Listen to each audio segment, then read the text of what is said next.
आज रात घर में कोई नहीं था तो मैं अपने नौकर को कमरे में बुलाकर मालिश करवा रही थी। मेरा नौकर आज रात तौलिया पहनकर मेरी मालिश कर रहा था।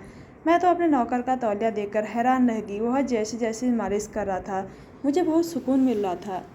मेरे नौकर ने धीरे धीरे मेरे हाथों और कंधों पर तेल लगाना शुरू किया। उसका स्पर्श हल्का और ध्यानपूर्वक था। उसकी उंगलियां जब मेरे बदन को छूती तो दर्द थोड़ा कम हो जाता। मैंने आंखें बंद कर ली और महसूस किया कि यह पल मुझे थोड़ी राहत दे रहा है। उसके हाथों का स्पर्श इतना सुकून भरा था कि मैंने खुद को उस पल के लिए पूरी तरह से खुला छोड़ दिया। उसकी उंगलियां जैसे मेरे दर्द को अपने साथ ले जा रही थी।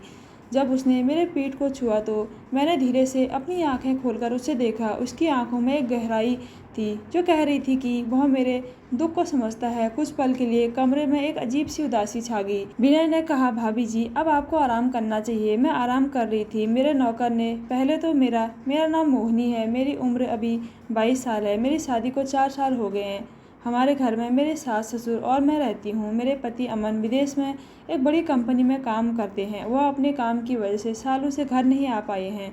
सास ससुर उम्र दराज हो चुके हैं और घर का सारा दायित्व और उनकी देखभाल की जिम्मेदारी मेरे ऊपर है। शुरुआत में तो सब कुछ ठीक लग रहा था, लेकिन समय के साथ मुझे अकेलापन महसूस हुआ। सारा दिन घर के काम और ससुर की सेवा में निकल जाता था, लेकिन फिर भी मेरे मन को कोई शांति नहीं मिलती थी। मैंने अपनी यह परेशानी एक दिन अपने पति को फ़ोन पर बताई। उन्होंने मेरी बात समझी और घर के काम में मदद के लिए एक नौकर रखने की सलाह दी। कुछ दिन बाद हमारे घर में विनय नाम का एक नौकर आया। वह 15 साल का था, सीधा साधा और मेहनती था। घर के काम में उसकी मदद से मेरी जिम्मेदारियां थोड़ी कम हो गई। विनय सुबह सुबह घर की साफ सफाई करता है, ससुर का ख्याल रखता है और घर के छोटे मोटे काम करता है। धीरे धीरे वह हमारे परिवार का हिस्सा बन गया। एक दिन जब सास आराम कर रही थी तो मैं किचन में चाय बना रही थी। तभी विनय वहाँ आया और बोला, भाभी जी कोई और काम हो तो बताओ। इस बात पर मैंने कहा, विनय तुमने आज बहुत काम किया है, अब थोड़ी देर आराम कर लो। उसकी मेहनत और ईमानदारी को देखकर मैंने देखा कि किस्मत ने शायद उसे कम उम्र में ही संघर्ष करने पर मजबूर कर दिया है। दिन बीतते गए और घर का माहौल अब पहले से बेहतर लग रहा था, लेकिन अकेलेपन मेरे अंदर अब भी था। ऐसे में विनय का स्वभाव और उसका हमारी ज़रूरत का ध्यान रखना मेरे लिए एक सहारा बनने लगा। जैसे कि मैंने पहले बताया कि मेरे ससुर बहुत बुजुर्ग थे और उनकी तबीयत भी कुछ दिनों से ठीक नहीं चल रही थी। वह हमेशा कहते थे, मोहिनी तुम ही इस घर की असली जिम्मेदारी उठा रही हो। उनकी यह बात मुझे अंदर से और भी मजबूत बना देती थी। एक दिन सुबह सुबह जब मैं चाय बनाने के लिए उठी तो देखा कि मेरे ससुर अपने कमरे में बैठे छाती पकड़कर दर्द से करा रहे थे। मैंने घबराकर तुरंत सास को बुलाया और गांव के डॉक्टर को फ़ोन किया। डॉक्टर ने आकर जांच की और बताया कि यह सीने में तेज़ दर्द के कारण हो रहा है और तुरंत बड़े अस्पताल ले जाना होगा। मैंने तुरंत अपने पति अमन को कॉल किया और सारी परिस्थिति बताई। मैंने उनसे कहा, अमन पिताजी की हालत बहुत ख़राब है, तुम्हें आना होगा। लेकिन उन्होंने बेबस होकर कहा, मोहिनी मैं अभी यहाँ से छुट्टी नहीं ले सकता, तुम मेरी जगह उनका ध्यान रखना। उनकी यह बात सुनकर मैं टूट गई। गांव के लोग मदद के लिए आए और हम ससुर जी को बड़े अस्पताल ले गए। डॉक्टरों ने पूरी कोशिश की, लेकिन किस्मत को कुछ और ही मंजूर था। मेरे ससुर जी हमें छोड़कर चले गए। उस पल ऐसा लगा जैसे मेरे पैरों तले से ज़मीन खिसक गई हो। सांस बेसुध हो गई और मैं खुद को संभालने की कोशिश कर रही थी। घर में हर जगह मातम छा गया। मैंने विदेश में फिर से अमन को फ़ोन किया और कहा, अमन पिताजी अब नहीं रहे, हमें तुम्हारी ज़रूरत है। लेकिन उन्होंने भारी मन से जवाब दिया, मोहिनी मैं कोशिश कर रहा हूँ, लेकिन यहाँ छुट्टी मिल पाना मुश्किल है। उनकी आवाज़ में बेहोशी साफ झलक रही थी। गांव वालों ने आकर हमारा साथ दिया। सभी ने मिलकर मेरे ससुर जी का दाह संस्कार किया। जब उनके शरीर को चिता पर रखा गया तो मेरी सांस फूट फूट कर रो पड़ी। मैं खुद को रोक नहीं पाई और उनके साथ रोने लगी। विनय भी चुपचाप दूर खड़ा था। उनकी आंखों में आंसू साफ झलक रहे थे। घर लौटकर ऐसा लगा जैसे सब कुछ खत्म हो गया हो। हर कोने में ससुर जी की यादें थी। मेरी सास ने मुझसे कहा, मोहिनी अब इस घर की सारी जिम्मेदारी तेरे ऊपर है। उनकी यह बात सुनकर मैं और भी टूट गई, लेकिन खुद को संभालना मेरी मजबूरी थी। उस दिन के बाद से मैंने अपने अकेलेपन और दर्द को एक तरफ रखकर घर को संभालने की ठानी। सास की देखभाल करना और घर की जिम्मेदारी निभाना अब मेरा पहला कर्तव्य बन गया था। लेकिन दिल के किसी कोने में यह दर्द हमेशा रहेगा कि मेरे ससुर जी की अंतिम विदाई पर मेरे पति हमारे साथ नहीं थे। मेरे ससुर के निधन के बाद घर में एक सन्नाटा छा गया और सासू माँ ने कुछ समय के लिए अपनी बेटी के घर जाने का निर्णय लिया ताकि उनका मन थोड़ा बदल सके। मैंने भी उन्हें जाने के लिए मना नहीं किया, क्योंकि मैं चाहती थी कि वह इस दुख से बाहर आए। सासू माँ के जाने के बाद घर में मैं और विनय ही बचे थे। विनय दिन रात घर के कामों में लगा रहता और मेरी हर ज़रूरत का ख्याल रखता, लेकिन इसके बीच मेरे ससुर जी की यादें और अकेलापन मुझे अंदर से तोड़ने लगा। एक दिन सुबह से ही मुझे बहुत थकान महसूस हो रही थी। पूरे शरीर में दर्द हो रहा था, जैसे किसी ने मुझसे मेरी सारी ताकत छीन ली हो। मैंने विनय को आवाज़ दी, विनय ज़रा पानी ले आना। विनय तुरंत भाग कर आया और बोला, भाभी जी आप ठीक तो हैं? मैंने कहा, नहीं, पूरे शरीर में दर्द हो रहा है, शायद ज़्यादा काम करने की वजह से थक गई हूँ। विनय ने बिना कुछ कहे मेरे लिए गर्म पानी और एक तेल की शीशी ला दी। उसने कहा, भाभी जी अगर आप कहें तो मैं आपकी मदद कर दूं, इससे आपको आराम मिलेगा। मैं थोड़ी शर्माई, लेकिन दर्द इतना बढ़ गया था कि मैंने उसे मना नहीं किया। विनय ने धीरे धीरे मेरे हाथों और पीठ पर तेल लगाना शुरू किया। उसका स्पर्श हल्का और ध्यानपूर्वक था। उसकी उंगलियां जब मेरे पीठ को छूती तो दर्द जैसे थोड़ा कम हो जाता। मैंने अपनी आंखें बंद कर ली और महसूस किया कि यह पल मुझे थोड़ी राहत दे रहा है। विनय ने पूछा, भाभी जी क्या थोड़ा आराम मिल रहा है? मैंने धीरे स्वर में कहा, हाँ विनय, थोड़ा बेहतर महसूस कर रही हूँ। उसकी आवाज़ में एक ईमानदारी थी जो मुझे सुकून दे रही थी। जब उसने मेरी पीठ पर मालिश करनी शुरू की तो मुझे हल्की गर्माहट महसूस हुई, जैसे जैसे उसकी उंगलियां दर्द को मिटाने की कोशिश कर रही थी। मेरे मन में एक अजीब सी शांति आ रही थी। वह बहुत ध्यान से काम कर रहा था, लेकिन उसके करीब आने से मेरे दिल में कुछ अनजाना सा एहसास जागने लगा। उसके हाथों का स्पर्श इतना सुकून भरा था कि मैंने खुद को उस पल के लिए पूरी तरह छोड़ दिया। उसकी उंगलियां जैसे मेरे दर्द को अपने साथ ले जा रही थी। जब उसने मेरे पेट को हल्के से छुआ तो मैंने धीरे से अपनी आंखें खोलकर उसे देखा। उसकी आंखों में एक गहराई थी जो कह रही थी कि वह मेरे दुख को समझता है। कुछ पल के लिए कमरे में एक अजीब सी खामोशी छा गई। विनय ने कहा, भाभी जी अब आपको आराम करना चाहिए, मैं चाय बना देता हूँ। मैंने सिर हिलाया और सोफे पर लेट गई। उस दिन के बाद मुझे महसूस हुआ कि विनय न सिर्फ हमारे घर का काम संभालता है, बल्कि मेरी भावनात्मक स्थिति को भी समझने की कोशिश कर रहा है। वह मेरी खामोशी को पढ़ लेता और मुझे उस अकेलेपन से बाहर निकालने की हर संभव कोशिश करता था। मोहिनी और विनय के बीच का रिश्ता शुरू से ही कुछ खास था, लेकिन यह धीरे धीरे एक खूबसूरत और दिल छूने वाली कहानी बनता गया। सासू माँ के जाने के बाद जब घर में सिर्फ मोहिनी और विनय थे तो दोनों एक दूसरे से और भी ज़्यादा करीब आने लगे। हर दिन विनय घर के काम में मदद करता और मोहिनी उसकी मदद को महसूस करते हुए थकावट और अकेलेपन से उभरने की कोशिश करती। वह जानती थी कि विनय उसके लिए सिर्फ एक नौकर नहीं बल्कि एक अच्छा इंसान है जो हर वक्त उसकी मदद करता है। एक दिन मोहिनी को ठंडी की वजह से बहुत जुकाम हो गया। वह कमरे में बिस्तर पर लेटी हुई थी। उसकी तबीयत बहुत ख़राब थी। विनय ने देखा और बिना कोई वक्त गवाए वह सीधे उसके पास गया। भाभी जी आप ठीक तो हैं? आपको गर्म पानी चाहिए? विनय ने चिंता से पूछा। मोहिनी ने धीरे से सिर हिलाया। हाँ विनय, बस थोड़ा आराम चाहिए। विनय ने बिना किसी सवाल के कमरे को आरामदायक बनाने की कोशिश की। उसने ताज़े फूलों का गुलदस्ता लगाकर सामने रखा और एक कप चाय तैयार की। मैं चाय लाता हूँ भाभी जी, इससे आपको राहत मिलेगी। जब विनय ने चाय का कप मोहिनी के हाथ में थमाया, उनकी उंगलियां एक दूसरे को छू गई। यह एक पल था जो दोनों के बीच किसी अनजाने एहसास को जगा गया था। मोहिनी ने विनय की आंखों में देखा और कुछ ऐसा था जो उसने पहले कभी महसूस नहीं किया था। उसकी नज़रें उसे समझने की कोशिश कर रही थी और उसके स्पर्श में गर्माहट थी जो सिर्फ उसकी मदद नहीं बल्कि कुछ और कह रही थी। विनय को हल्का सा महसूस हुआ और विनय ने उसकी मदद जारी रखी। उसके आसपास की गर्माहट और उसका देखभाल करना मोहिनी के दिल में एक अजीब सी नमी और सुरक्षा का एहसास जगा गया। वह धीरे धीरे महसूस करने लगी कि विनय के साथ रहने पर उसे अकेलापन नहीं लगता था। उसका साथ हर पल में राहत और सुकून देता था। वह दिन भी आया जब एक शाम को विनय ने हल्की सी मुस्कान के साथ मोहिनी से कहा, भाभी जी आप ठीक है ना? मोहिनी ने मुस्कुराते हुए जवाब दिया, हाँ विनय, तुमने जो ध्यान रखा उसने बहुत अच्छा महसूस हो रहा है। उस शाम चांदनी रात में जब दोनों बगीचे में बैठे थे, मोहिनी ने अपने दिल की बात विनय से कह दी। विनय तुम बहुत अच्छे हो, तुमने मुझे इस कठिन समय में संभाला है। विनय ने उसकी आंखों में देखा और धीरे से कहा, भाभी जी आप हमेशा मेरी मदद के हकदार हैं। मुझे आपके लिए हमेशा कुछ करना अच्छा लगता है। चांदनी रात की ठंडी हवा में दोनों के बीच एक शांत एहसास था, लेकिन रोमांटिक पल भी था। दोनों महसूस कर रहे थे कि वे एक दूसरे के लिए खास हैं। धीरे धीरे मोहिनी को एहसास हुआ कि वह विनय से सिर्फ एक दोस्त नहीं बल्कि कुछ और भी महसूस करती है। उसकी आंखों में चमक और उसके स्पर्श में एक अनचाहा प्यार था। समय के साथ विनय और मोहिनी के बीच का रिश्ता धीरे धीरे गहरा होता गया। एक दूसरे के लिए महसूस किया गया प्यार और समझदारी ने दोनों के दिलों को करीब ला दिया। जब विनय ने एक दिन मोहिनी को कहा, भाभी जी मुझे लगता है कि मैं तुमसे कुछ ज़्यादा ही सच्चा प्यार करता हूँ, तो वह पल उसके लिए पूरी दुनिया से खूबसूरत था। मोहिनी की आंखों में आंसू थे, लेकिन वह आंसू खुशी के थे।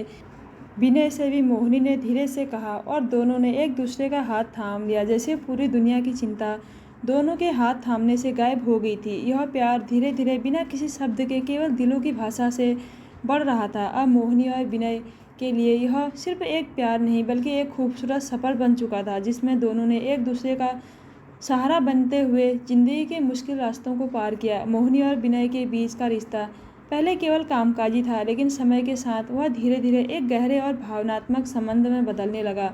दोनों के बीच बहुत ही छोटी छोटी बातें होती थी जो उनके रिश्ते को और ख़ास बनाती थी, और इन बातों में कभी शब्द नहीं होते थे, केवल इशारे होते थे। एक दिन मोहिनी किचन में खाना बना रही थी। वह अपने काम में इतनी व्यस्त थी कि उसे इस बात का ध्यान ही नहीं रहा था कि उसका साड़ी का पल्लू गिरकर गैस के चूल्हे के पास झूलने लगा था। अचानक विनय वहाँ आया और उसने देखा कि साड़ी का पल्लू आग के पास है। बिना कुछ कहे वह तुरंत पास आया और उसकी साड़ी का पल्लू ठीक करने लगा। ध्यान रखो भाभी जी, आग के पास यह झूल रहा था, विनय ने धीरे से कहा। उसके चेहरे पर हल्की सी मुस्कान थी। मोहिनी ने उसकी ओर देखा और विनय के हाथों का स्पर्श एक गर्म एहसास जैसा था, जैसे किसी का ख्याल सिर्फ उसे ही हो। एक और शाम जब मोहिनी घर में अकेली थी, सोने के लिए लेटने वाली थी, जैसे ही वह बिस्तर पर लेटी, विनय ने दरवाजे से आकर कहा, क्या आप ठीक हैं भाभी जी? उसकी आवाज़ में एक गहरी चिंता थी जो मोहिनी को बहुत पसंद आई। हाँ विनय, बस थोड़ी थकी हूँ, मोहिनी ने कहा और उसे पास बैठने का इशारा किया। उनकी नज़रें एक दूसरे से मिल गई और उस पल में दोनों को एक अजीब सी घबराहट महसूस हुई। विनय ने धीरे से पास आकर कहा, अगर आपको कुछ चाहिए तो बता दीजिए, मैं मदद कर सकता हूँ। मोहिनी ने हल्के से सिर हिलाया और विनय के पास बैठने के बाद उसे अपना हाथ थमाया। बस तुम ही हो जो मेरी मदद कर सकते हो, तुम हमेशा मेरे पास रहते हो और मुझे बहुत अच्छा लगता है। उनके बीच चुपचाप का प्यार बढ़ता जा रहा था, बिना शब्दों के, केवल एक दूसरे के स्पर्श और देखभाल से। एक दिन जब मोहिनी बाथरूम में नहा रही थी, विनय ने दरवाजे से हल्की सी आवाज़ दी, भाभी जी आपको किसी चीज़ की ज़रूरत है?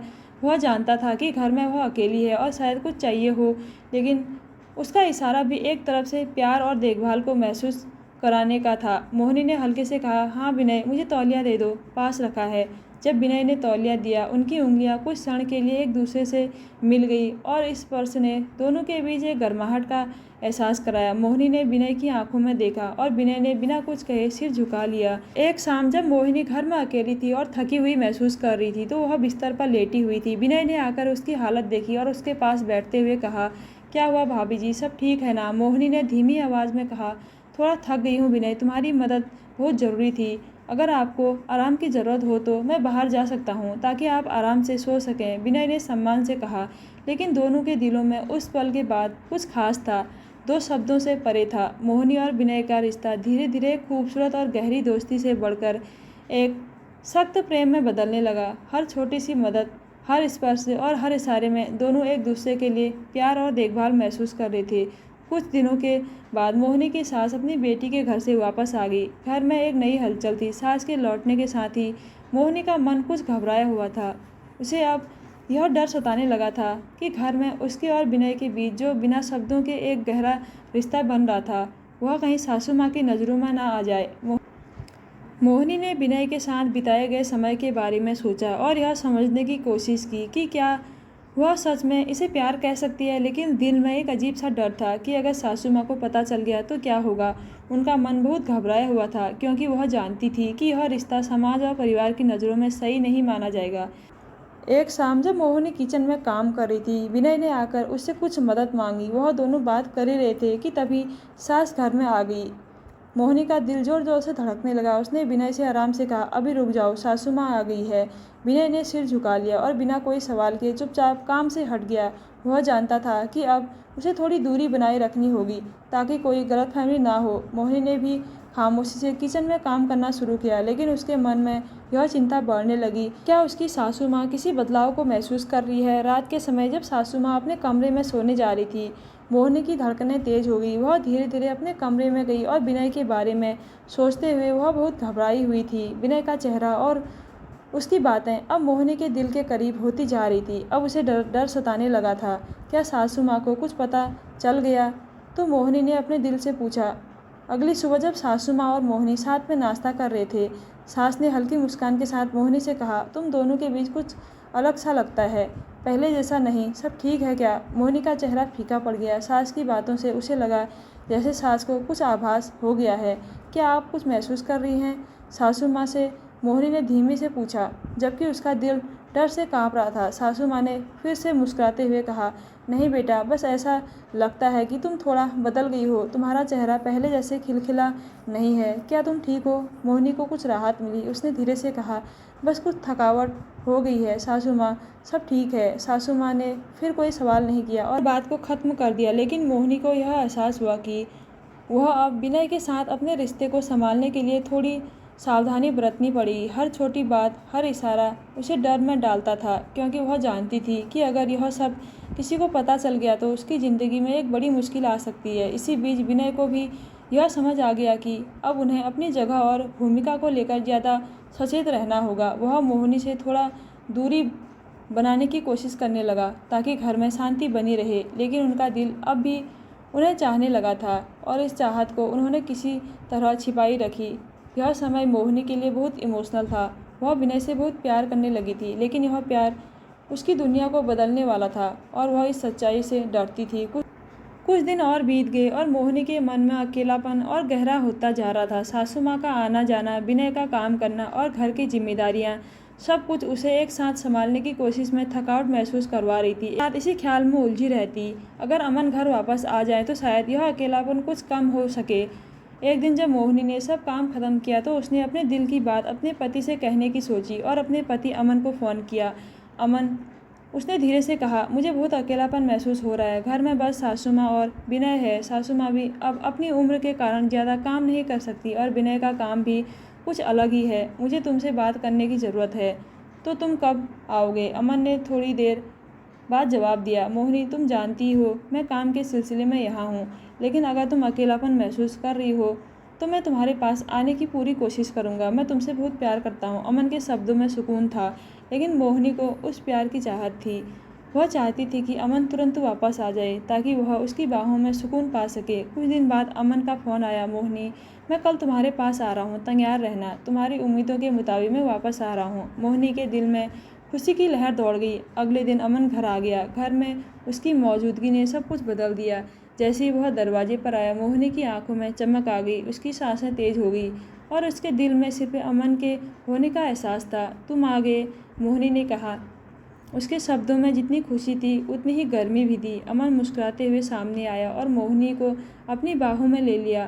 तुमने मुझे कितने दिन अकेला छोड़ दिया, लेकिन अब मैं तुम्हारे पास रहूँगा। अब कोई दूरी नहीं रहेगी। उसके बाद अमन ने मोहिनी को कमरे में ले जाकर उसकी आंखों में देखा और कहा, तुम्हारी आंखों में वह ख्वाब है जो मैंने छोड़ दिए थे। मुझे डर था कि तुम्हारा अकेलापन मुझे कमज़ोर ना कर दे, लेकिन अब मैं तुमसे कभी दूर नहीं जाऊंगा। मोहिनी ने अमन के पास आते हुए उसकी गर्माहट महसूस की। उसके दिल की धड़कनें तेज हो गई और वह हर पल बस अपने पति के पास रहना चाहती थी। अमन, तुमसे दूर रहना अब मेरे लिए मुश्किल हो गया है। मैं तुम्हारे बिना अकेली महसूस करती हूँ। अमन ने धीरे से उसके बालों में हाथ फिराया और उसके माथे पर हल्का सा किस किया। मैं तुम्हारे बिना कहीं नहीं जा सकता।